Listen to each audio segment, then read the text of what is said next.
Yeah, nah man, you know we gotta do a joint for the ladies, right? So every club worldwide, we gon' move y'all like this. Come on, bounce, bounce, bounce. Hey girl, hey girl, hey girl, hey girl, hey girl. It's Friday night when the club lines be out the door. Watch the silly. Okay, you guys, the last segment, this is still my homage to my favorite event. And as I have told you guys throughout, I guess, the season, that the focus would slowly migrate into recognizing what I call achievements, or things that what we call more than a picture can demonstrate.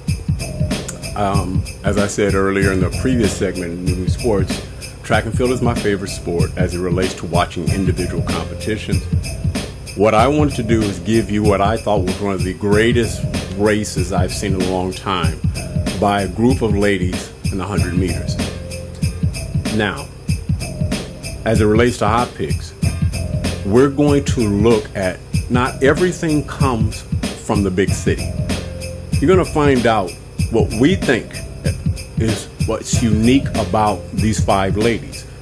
There's no 1 to 10. If you want to give 10s and scores, you can, but this is my way of saying, let's go to each one.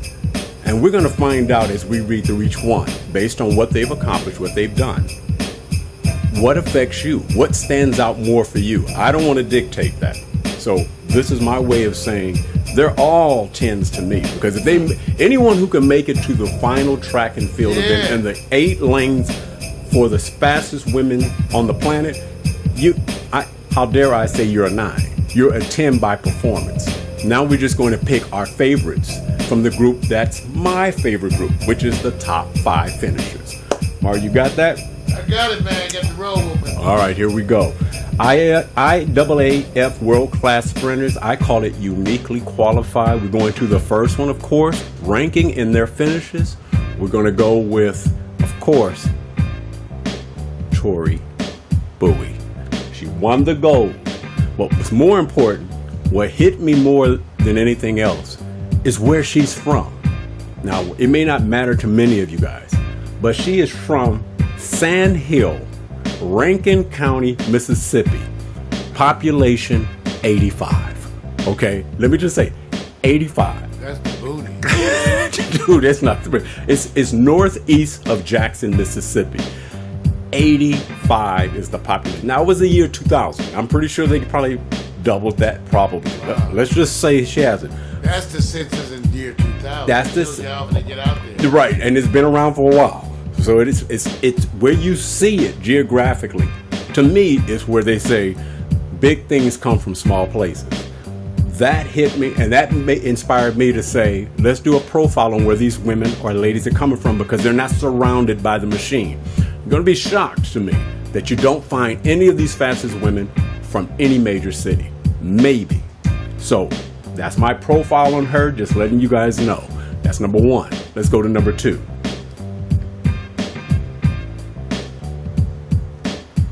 Oh yes, Marie Jose Talu. She won the silver medal. Now, she's actually from, I'm gonna kill it. I think it's Beaufort, Ivory Coast. Okay, maybe that's the French version. That's the French version of the word. Ivory Coast. Right, it's Ivory Coast. She won the silver. Her what I call her home base, where her population is 167,263 people.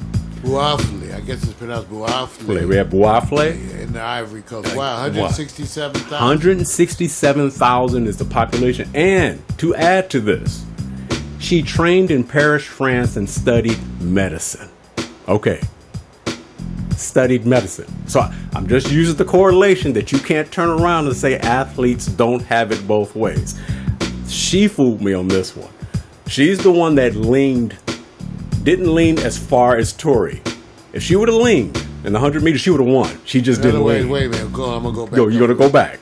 Which one is she? She's right there to the left, top left, the one in the orange. That's her? That's her. Wow, you guys, that's her right there. And she Wow. leaned, she wins. She just didn't lean. And they're trained to lean. So here's a woman that basically, I went to look at the background and said, you studied medicine? The only reason why she's not continuing, because she's the fastest woman in her country. So I'm just giving you a profile on that, letting you know, still from a small city, 167,000.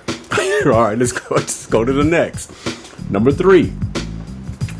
Former, you know, you don't usually get this. Former heptathlete. That means they're usually not the fastest. Daphne Schippers.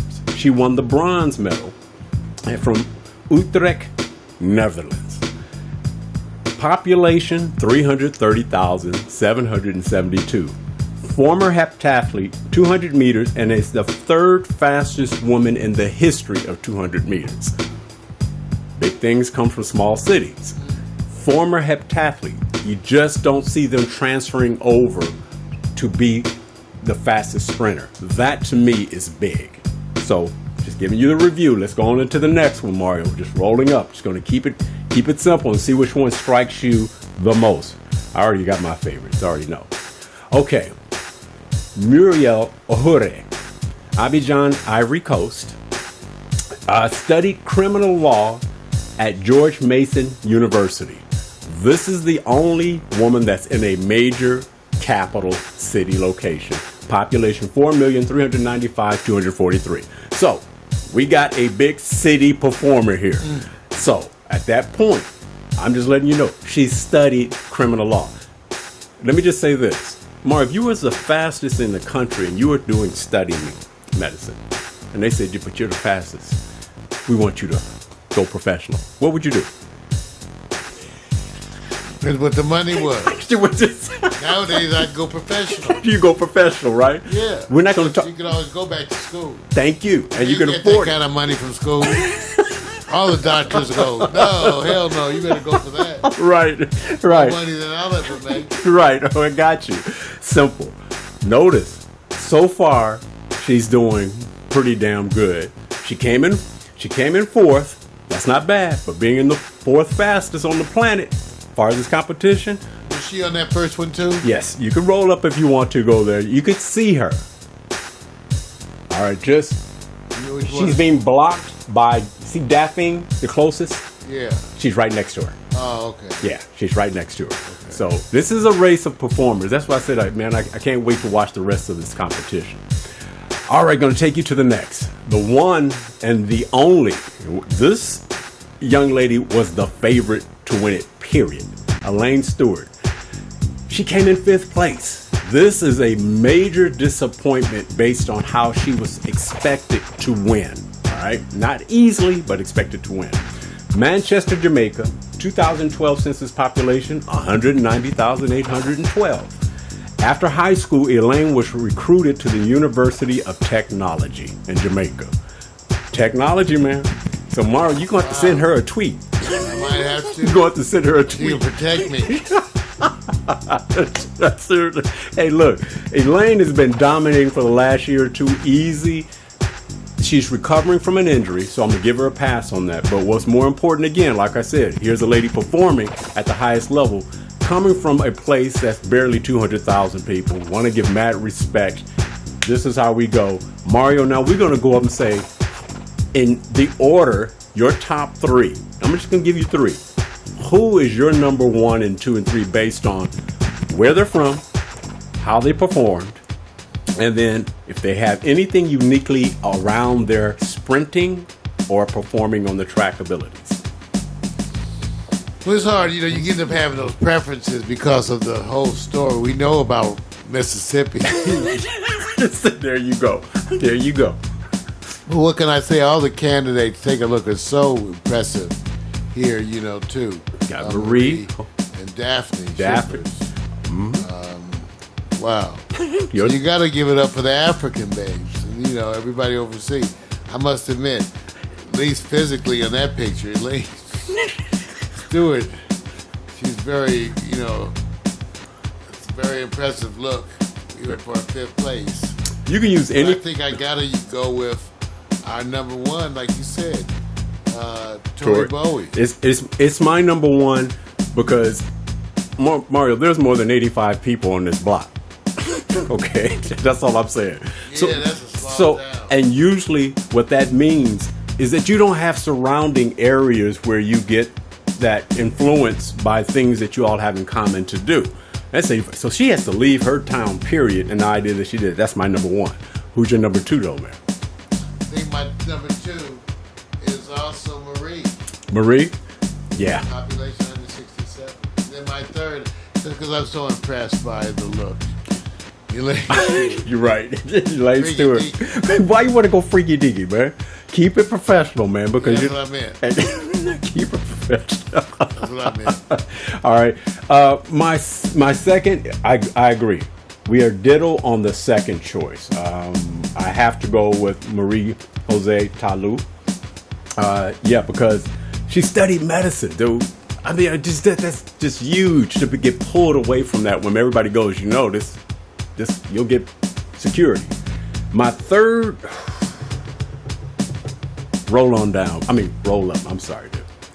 I'm gonna go with Daphne Shippers. The reason why, she's a heptathlete. I watched her long jump and all of a sudden she just jumps. Impressive. She just jumps over and says, "I'm gonna be the fastest sprinter in the world, and then I'm gonna be the third fastest in the 200 meters." And the Dutch are amongst the tallest in Europe. Yeah. So they often have those tall, very tall Yes. with females too. And she carries herself professionally. She's always has a good presentation about her. That's it, man. That's my time. Want to pay my homage to track and field. All you guys are winners. Keep it up. U.S. is back. They're back. But let me tell you this. 2 out of these 5 women from the Ivory Coast. Look like the Ivory Coast is about to say something. Then you know. Yeah. Nah, man. You know we gotta do a joint for the ladies, right? So every club worldwide, we gonna move y'all like this. Come on. Bounce, bounce, bounce. Hey, girl. Hey, girl. Hey, girl. Hey, girl. Hey, girl. It's Friday night when the club lines be out the door. Watch the